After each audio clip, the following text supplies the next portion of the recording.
मैं स्पष्ट कर देना चाहता हूं, प्रदेश सरकार किसी भी विद्यालय को बंद नहीं करने जा रही है। किसी भी विद्यालय को बंद नहीं करेंगे।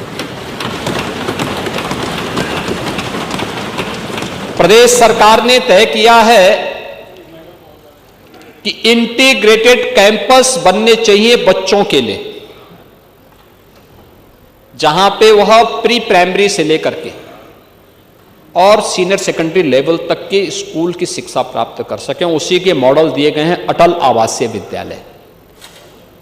पांडे जी, मैं जाऊंगा, यहां पे हमारे श्रम और सेवायोजन मंत्री हैं राजभर जी, श्री अनिल राजभर जी से कहूंगा कि एक बार आपको अटल आवासीय विद्यालय का दौरा करवाएं। अभी मैं बिलारी में भी आया था, बिलारी के विधायक भी नहीं होंगे यहाँ पे, हाँ भाग गए होंगे, क्योंकि स्वतंत्र देव जी ने ऐसी कसम उनको खिला दी है कि वो बेचारे समझ ही नहीं पा रहे होंगे कि किसके नाम पे कसम खाएं।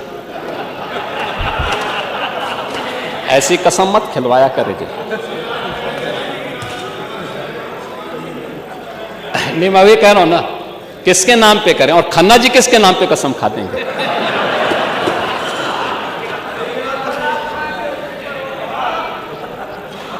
ये स्थिति है, ऐसा मत किया करिए भाई। आप तो घर में जो है, आप पता नहीं किन स्थितियों में रहते होंगे, लेकिन खन्ना जी के बारे में और कम से कम हमारे ये फहीम इरफान के बारे में तो आपको सोचना चाहिए। वो बेचारा भी अपनी किस्मत को कोस रहा होगा कि आपने ऐसी कसम खिला दी। मैं बिलारी में गया था अटल आवासीय विद्यालय का उद्घाटन करने के लिए। आप देखिए ना उन बच्चों की। आप अपने बच्चों को तो विदेशों में भेजते हैं पढ़ने के लिए, श्रमिकों के बच्चों के विद्यालय को बंद करते थे, उनके लिए कोई सुविधा नहीं देते थे। आज श्रमिकों के बच्चों के लिए, निराश्रित हो चुके बच्चों के लिए अटल आवासीय विद्यालय हम बना चुके हैं। और यही नहीं बना रहे हैं, कैंपस जो हम बनाने जा रहे हैं, अभी सीएम अभ्युदय विद्यालय, पीएम श्री विद्यालय और सीएम कंपोजिट विद्यालय एक मॉडल बनने जा रहे हैं। कस्तूरबा गांधी विद्यालयों को भी अपग्रेड किया गया। 8वीं तक थे, गरीब परिवारों की बच्चियां पढ़ती थी, 12वीं तक की बच्चियां उसी कैंपस में पढ़ेंगी। सभी प्रकार की सुविधाओं को वहां पर सरकार ने उपलब्ध करवा दिया, ये भी वहां पे उपलब्ध कराई।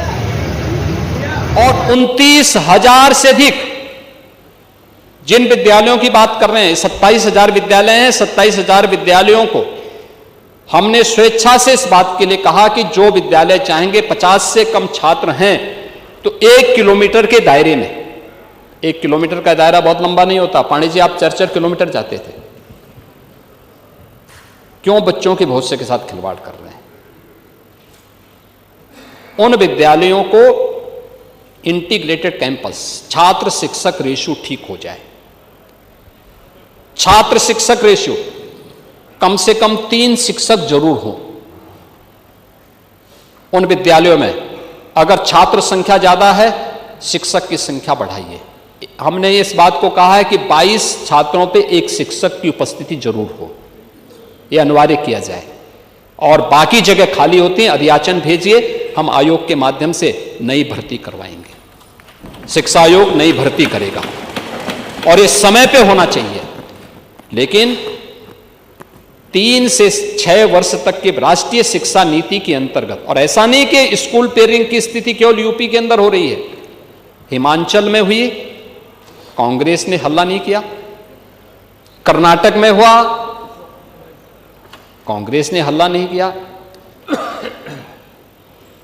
अन्य राज्यों में हुआ, कहीं हो हल्ला नहीं हुआ।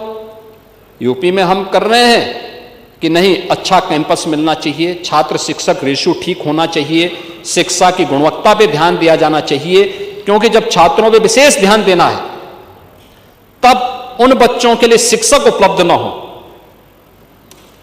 क्या स्थिति है? कहां आप देश के भविष्य के साथ खिलवाड़ करेंगे? ऐसा नहीं कि पिछले 8 वर्ष में जो परिवर्तन किए गए इसके परिणाम आज नीति आयोग इसको स्वीकार करता है।